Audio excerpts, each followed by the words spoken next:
Olá, tudo bem? Eu sou o professor Paulo Cruz e esse é o canal do Instituto Brasil 200. Lembrando que se você não se inscreveu ainda no nosso canal, se inscreve aí, clica no sininho para receber as notificações e, por favor, já dá like no vídeo para fortalecer o nosso trabalho. No vídeo de hoje eu gostaria de trazer 3 dicas para você que deseja se aprofundar no debate político no Brasil. É claro que nós estamos na era das redes sociais, então as pessoas estão muito engajadas nas redes sociais, debatendo, acompanhando os políticos, apoiando, criticando, né? Então é tudo muito positivo, muito bom. Mas sempre há aquelas pessoas que querem se aprofundar um pouco mais, entender teoricamente como é que as coisas funcionam, se engajar de uma maneira mais organizada. Então eu queria aqui dar algumas dicas, que são dicas assim que eu pensei aqui comigo e que podem ser úteis para você que deseja se aprofundar um pouco mais nesse debate tão importante no Brasil que nos ajudará a levar o país para um outro rumo. Dica de número 1: leia os clássicos da política. Então, é muito importante para compreender como é que se formaram as ideias políticas, como é que os conceitos de política chegaram até nós. Então, ler os clássicos da política é muito importante nesse sentido. E eu já fiz isso aqui em outro vídeo, mas eu gostaria de repetir esse procedimento porque julgo muito importante para todo aquele que deseja se engajar de uma maneira mais centrada, de uma maneira mais, digamos assim, com propriedade no debate político. A primeira obra que eu queria apresentar a você é aqui aquele livro do qual eu já falei aqui também, que é A República de Platão. A República de Platão, que não é uma obra propriamente dita sobre política ou só sobre política, mas é uma obra também sobre pedagogia, é também uma obra sobre ética.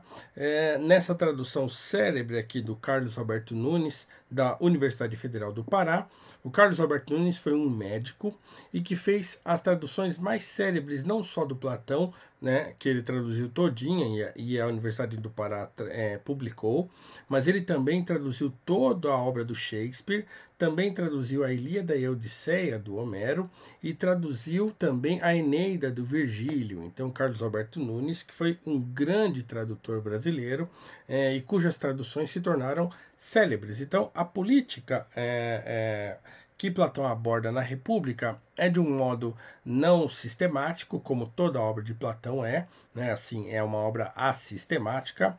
Há muitos assuntos abordados na República, mas o assunto político é um assunto central na obra, porque ele também fala na formação de bons políticos. Então, ele fala dos sistemas de política, ele fala quais são os melhores, quais são os piores. Então, é muito importante ler, porque é do Platão que parte todas as ideias que vão se desenvolver sobre política no Ocidente. Se você quiser se engajar um pouquinho mais na leitura do Platão sobre política, você pode ler As Leis. As Leis, que é essa tradução aqui da Edipro, do Edson Bini, é a única tradução que nós temos para o português, que é uma boa tradução, mas eu acho que o único problema é que ela não tem aquela numeração que, em geral, as obras gregas e latinas têm.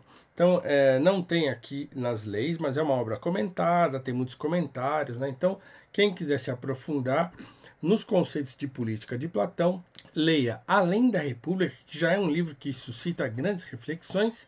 Pode ler também As Leis, tá? Um outro livro, uma outra obra de um outro autor que eu gostaria de trazer é A Ética a Nicômacos, do Aristóteles. Então tá aqui, numa edição também bastante conhecida da Universidade de Brasília.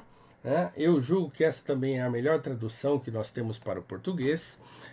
Não é a obra de política do Aristóteles, mas é a obra sem a qual não há uma compreensão bastante profunda da política do Aristóteles, sem ler antes a Ética a Nicômaco. Então, aqui está ela, a política de Aristóteles, numa edição da editora Vega. É uma edição bilíngue, como você pode notar aqui. Olha só, deixa eu mostrar. Olha aqui, tá vendo? Aqui está o grego e o português ao lado. né? É uma edição muito interessante da Política de Aristóteles. E aqui, então, nessa obra, de modo sistemático, Aristóteles apresenta, né, quais são as melhores formas de governo, quais são as piores, como se organiza, né, uma nação politicamente, a questão do cidadão, o que é um cidadão, o que é um político. Isso é uma obra interessantíssima e imprescindível, né? Se você quiser ler só esses 3 livros, só a República de Platão, a Ética Nicômacos e também a Política do Aristóteles, você já tem reflexão para bastante tempo, e isso fundamentalmente vai mudar fundamentalmente a sua maneira de enxergar a política. São obras que são muito antigas, tem lá mais de 2.500 anos, né? Foram escritas há mais de 2.500 anos, mas são essas ideias que ainda hoje têm influência no nosso mundo. Então, a política do Aristóteles, Ética Nicômacos, também do Aristóteles, e a República de Platão, e também, para quem quiser, as leis, são essas 4 obras que são absolutamente fundamentais para a compreensão da política no Ocidente. Outra obra que eu gostaria de apresentar, e essa aqui também é fundamental para compreender a política no Ocidente, é O Príncipe do Maquiavel, Nicolau Maquiavel. Está aqui a obra, né? Eu tenho aqui uma edição antiga dos Pensadores, não me desfaço dela porque a minha está toda grifada, toda anotada. Então, aqui, O Príncipe de Nicolau Maquiavel. Ele é que tem aquelas ideias que que cunharam o termo maquiavélico, né? Que um governante deve fazer tudo o que for possível para se manter no poder. Então, tem de ler aqui, porque O Príncipe, inclusive, é o livro de cabeceira de muito político que tem por aí. Então, é importante. Temos de ler o Maquiavel também. Outra obra que, se não é fundamental, pelo menos é muito importante, é A Cidade de Deus, de Santo Agostinho. A Cidade de Deus de Santo Agostinho. Eu tenho aqui uma edição da Calouste Gulbenkian, que é uma edição em 3 volumes que dá um medo, porque são 3 volumes assim, grossos como esse, mas o terceiro volume é ainda um pouco mais grosso. Então dá um medo em quem vê a obra pela primeira vez, mas essa aqui é uma edição, digamos, definitiva da obra. Há uma edição, essa edição da Calouste é portuguesa, né? Mas há uma edição brasileira da editora Vozes em 2 volumes apenas, porque também é mais apertadinho, os tipos são mais apertados, então o livro ficou menor. Mas é o mesmo conteúdo, é obra também integral em 2 volumes. Essa aqui em 3 volumes da Calouste, ela é muito mais estilosa, muito mais bonita, né, com as folhas mais grossas também. Mas o que é a Cidade de Deus? É o Agostinho fazendo uma defesa em relação à queda do Império Romano, quando eles culparam o cristianismo. Então o Império cai, e aí os romanos começam a culpar os cristãos, porque falaram, os cristãos não lutaram, e eles ficam nessa de serem muito pacíficos, e aí o império ruiu. Então o Agostinho vai provar nessa obra que o cristianismo, na verdade, ele foi importante para o império e não responsável por sua queda. Né? Então, tem muitos conceitos de política aqui, muitas ideias de política desenvolvidas aqui nessa obra. Então, é uma obra importantíssima também para compreender a política no Ocidente. Há uma outra obra, na verdade não é uma obra, é um sermão que eu gostaria de indicar. Se você não tem nenhum melindre em relação ao protestantismo, se você não é aquele católico que tem uma certa rejeição a autores protestantes, eu gostaria de indicar um sermão que é importantíssimo do Martinho Lutero, que é chamado pai da Reforma Protestante, né? Então, há muitos católicos que têm, digamos assim, uma certa ojeriza ao Lutero, mas tirando toda aquela polêmica em relação à Reforma, o Lutero é alguém que se preocupou muito assim em organizar as coisas. Então, tem um sermão dele que é muito famoso e muito importante, que se chama Da Autoridade Secular e até que ponto se lhe deve obediência. Então é uma obra assim, do ponto de vista teológico importante, que fala, olha, o quanto que a gente deve obedecer à autoridade secular. Por exemplo, os tiranos, nós devemos obedecer os tiranos. Então ele faz reflexões importantes a esse respeito nessa obra. Claro, aqui tem muitas obras, tem muitos sermões, é uma obra selecionado do Lutero, esses volumes aqui em vermelho da editora Sinodal. Esse é o volume 6. Não tem só ética política aqui, mas tem questão de governo, tem paz social, tem outros textos aqui. Mas esse da autoridade secular é um texto também que se encontra avulso por aí. Se você julgar que é importante, fica a dica. Eu acho um sermão muito interessante, muito bom, que trata sobre política e que também pode nos ajudar a compreender todas essas questões, por exemplo, da tirania, né, de quando os governos passam do limite. Então, tem reflexões muito interessantes a esse respeito nesse sermão do Lutero. Agora, dando um salto aí de alguns séculos, é claro que eu não poderia deixar de indicar dois livros que são importantíssimos. Um é Reflexões sobre a Revolução na França, do Edmund Burke, né? Essa edição aqui é da Top Books, mas aí há outras edições já traduzidas e publicadas em português. E a outra obra é A Política da Prudência, do Russell Kirk. Né? Esses dois livros que eu falei agora são já mais voltados para o conservadorismo, né? Tanto o Reflexões sobre a Revolução na França e A Política da Prudência, do Kirk, são livros que falam já de política mais de um ponto de vista, digamos, moderno e contemporâneo, né? Mais de um ponto de vista liberal e conservador.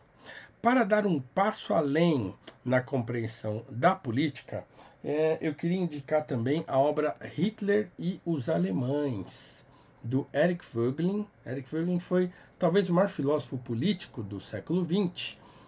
Essa obra Hitler e os Alemães na verdade, são conferências que o Eric Voegelin deu numa universidade na Alemanha sobre aquele período que eles chamam de desnazificação da Alemanha. Então, são palestras bastante duras em relação aos alemães, porque ele diz que a ideia de culpa coletiva deveria ser abolida da cabeça dos alemães. Então ele diz que cada alemão individualmente foi culpado pela ascensão de Hitler ao poder. Então o Voegelin é muito contundente aqui nessa obra, publicada pela Realizações. É um livraço esse livro Hitler e os Alemães. Eu recomendo então também a leitura desse, que já é um clássico da literatura política do século XX. Então, diante disso, o que temos? Temos a República de Platão, temos as leis, temos a Ética Nicômaco e a Política do Aristóteles, temos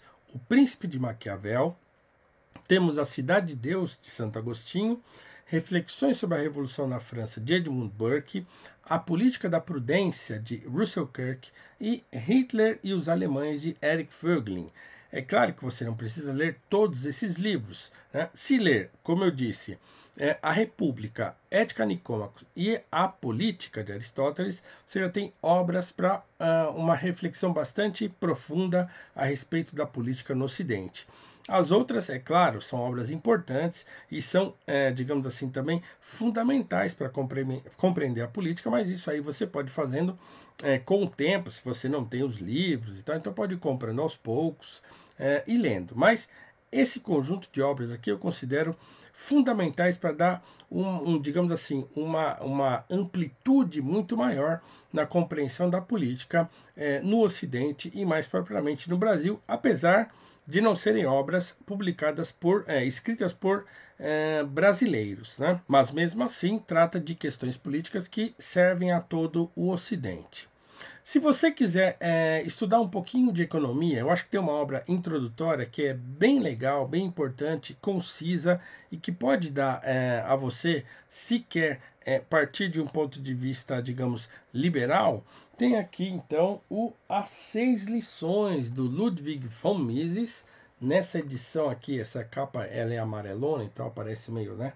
É uma edição muito linda dessa coleção lançada pela LVM, né, a LVM, do meu amigo Hélio Beltrão, do Rodrigo Marinho.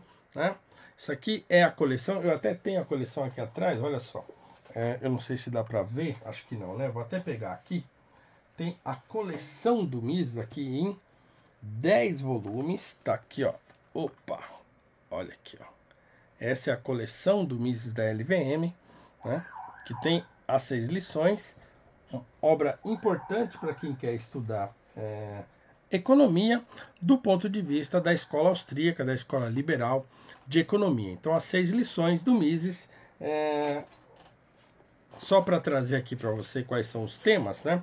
Então, olha só, as 6 lições, o que o Mises trata? Então, a primeira lição é o capitalismo, a segunda é o socialismo, a terceira é o intervencionismo, a quarta é a inflação, a quinta é o investimento estrangeiro e a sexta é política e ideias. Então, ó, se quiser estudar economia do ponto de vista liberal e mais propriamente da escola austríaca, as 6 lições do Mises é uma obra imprescindível. E eu não poderia deixar de indicar também, apesar de, claro, não ser o escopo daquilo que a gente acredita, mas se você quiser ler um livro que fala sobre socialismo do ponto de vista dos próprios socialistas, você tem de ler aquele que é o clássico do socialismo, que é o Manifesto do Partido Comunista, né, de Marx e Engels, que é uma obra clássica do socialismo, tem de ser lido para que melhore a nossa compreensão, inclusive do que a gente acha que é o socialismo ou o comunismo. Eu não vou falar para ler o Capital, porque é uma obra muito volumosa, dá um trabalho desgraçado, você pode ler se quiser, mas o Manifesto do Partido Comunista já é uma obra interessante para compreender como é que Marx pensava do ponto de vista do engajamento político em relação ao socialismo. Então, eu acho que esse apanhado de obras já é o suficiente para você que deseja um aprofundamento considerável na sua compreensão da política no Ocidente. Não se assuste, como eu disse, não precisa ler todas essas obras, eu não estou dando essas dicas todas para pressionar as pessoas a lerem todas as obras, né? Mas é importante que se tenha esses livros, assim, digamos assim, no alvo, para quando você quiser compreender um pouco mais, tê-los à mão, né, ou tê-los pelo menos anotados para poder ir atrás deles no momento aí de necessidade e de até a garantia de um debate mais legal, mais bacana e mais produtivo no nosso país. Dica de número 2. Procure um movimento político organizado para participar. É claro que eu vou dizer e recomendar que você faça isso no Instituto Brasil 200, né?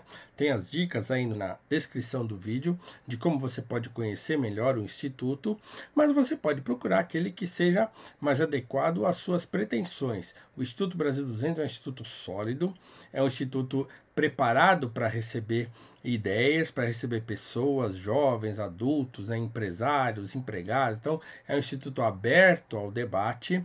Então, você procure por quê? Porque num movimento organizado, você vai encontrar ações organizadas, então quer dizer, ações políticas organizadas, por exemplo, manifestações. Em geral, são institutos e movimentos que acabam por organizar manifestações. Então é legal você participar disso de perto, tá? Apesar de essa discussão ser também recente sobre se os movimentos são legítimos para convocar manifestações ou se é o povo mesmo que convoca pelas redes sociais. Não é isso que eu quero discutir aqui.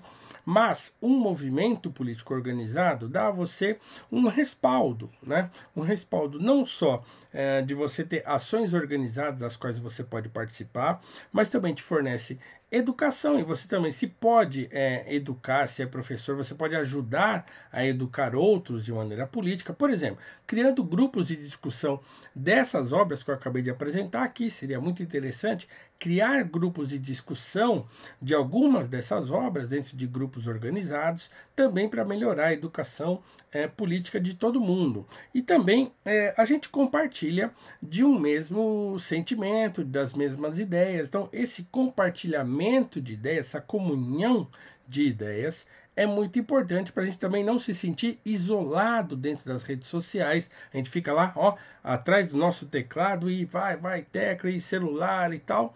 Mas também é bom estar perto de pessoas que pensam como a gente, que tem os mesmos ideais e tal. Então, procure aí um movimento político organizado, um instituto, para você fazer parte e se engajar também politicamente. Isso é muito, muito importante. O Instituto Brasil 200 está de braços abertos no Brasil inteiro para te receber. Procura aí se informar e engaje-se. Dica de número 3. Estude e compreenda a história política do Brasil. Essas obras que eu apresentei, né, dão uma visão mais geral de como a política funciona, mas é muito importante compreender como as coisas funcionam aqui no Brasil, como se processaram as ideias políticas, como se formaram as ideias políticas propriamente no nosso país. É muito diferente de como as coisas aconteceram nos Estados Unidos e na Europa, ou né, mais ainda no Oriente. Então, aqui no Brasil as coisas aconteceram de um jeito bastante peculiar. É muito interessante entender como é que isso aconteceu e como isso chegou até aqui. Então, se eu tiver de indicar, tem inúmeras, né, há inúmeras obras que tratam desse assunto, mas eu queria deixar aqui 4 dicas de obras que são muito interessantes e que são gostosas de ler, fáceis de ler, acessíveis, né, digamos assim, mas que são muito interessantes do ponto de vista da história da formação política do nosso país. A primeira delas é do meu grande amigo Bruno Garchagen, o seu Pare de Acreditar no Governo, né? Pare de Acreditar no Governo, do Bruno Garchagen. É um livraço por quê? Porque o Bruno, ele faz um percurso cronológico da história do Brasil. Então ele pega desde o descobrimento e vai até o primeiro governo Dilma. Então, num livro que é pouco volumoso, o livro do Bruno tem 320 páginas, né? Então, mas o Bruno teve um poder de concisão absurdo nessa obra. É uma obra muito interessante, cujo subtítulo, né, é muito interessante, né? Por que os brasileiros não confiam nos políticos e amam o Estado? Então, é uma crítica a essa nossa mania de achar que o Estado vai resolver todos os nossos problemas, né? Então, é um livro muito legal, muito interessante, vale muito a pena ler. Pare de Acreditar no Governo, do Bruno Garchagen. Então, ele traz todas as ideias políticas que formaram, né, a cabeça dos nossos políticos, como é que isso chegou até esse modo patrimonialista dos nossos políticos e também a nossa boa e velha mania de querer que o Estado seja o nosso pai, né, seja a nossa mãe e nos trate como crianças que precisam ser alimentadas. Então, Pare de Acreditar no Governo, de Bruno Garchagen. Um outro livro interessantíssimo é Da Monarquia à Oligarquia, do professor Christian Edward Cyril Lynch. Está aqui, né? Da Monarquia à Oligarquia, e o subtítulo é História Institucional e Pensamento Político Brasileiro, né? Então, Christian Lynch, Da Monarquia à Oligarquia. E os 2 últimos livros que eu não tenho aqui físicos, eu li eles no Kindle. Então, Os Bestializados, do José Murilo de Carvalho, e também A Formação das Almas, também do José Murilo de Carvalho. Então, 2 livros do José Murilo de Carvalho, que é um grande historiador brasileiro, tem vários livros importantes, inclusive um livrinho bem interessante sobre uma biografia do Dom Pedro II, que é muito interessante que ele escreveu, mas Os Bestializados e A Formação das Almas mostra dessa transição da monarquia para a república no Brasil. Desse modo, com esses 4 livros, você já tem um panorama de como as ideias políticas se formaram no nosso país através dos séculos, aí, desde o descobrimento até a República. Mas é importante compreender, por exemplo, as questões dos golpes militares, né? Tanto o golpe republicano de 1889, também é importante conhecer a ditadura Vargas, né, que criou a CLT, né, que criou um monte de coisas que hoje a gente conhece aqui, acha que são normais, né, mas que vieram lá de um governo que tinha um caráter fascista muito forte, que era o governo Vargas. Também compreender melhor a ditadura militar brasileira, né, que o filme do Brasil Paralelo 1964 explica muito bem. O pessoal está falando que é um filme pró-ditadura, mas não é. Conta a história da ditadura, como as coisas aconteceram. Então é importante para você ter uma visão mais panorâmica das ideias e não aquela que ficou consagrada aí pelos livros de história e também pela militância de esquerda. Então também é importante compreender a formação da nova república, né? Em 1988, quando há a abertura, né, para a nova democracia brasileira, há uma nova Constituição, a Constituição Cidadã de 88, né, que eu acho uma Constituição muito ruim, muito volumosa, muito cheia de picuinhas, de coisas pequenas, e que transforma aquilo num baita de um calhamaço de coisas inúteis. Mas é importante conhecer para ajudar a compreender a política atual. Então, nesse panorama assim, literário de política, é possível crescer muito, é possível melhorar muito os nossos argumentos, melhorar muito a nossa compreensão e transformar a nossa participação no debate político muito mais produtiva e muito mais positiva. Assim, e eu digo, e só assim, só através da educação, da autoeducação, da educação formal, da educação informal, só através da educação e da cultura é que nós realmente conseguiremos levar o Brasil a um novo patamar político, a um novo patamar cultural, que os nossos filhos, os nossos netos, os nossos bisnetos, as novas gerações vão poder desfrutar. Então a gente prepara o caminho, nós não temos de ter pressa de preparar esse caminho, mas é nossa responsabilidade como brasileiros de preparar o caminho para as próximas gerações. Então é isso aí, muito obrigado por ter me acompanhado em mais esse vídeo, lembrando que se você gostou, não deixe de dar o seu like aí, fique com Deus e até a próxima.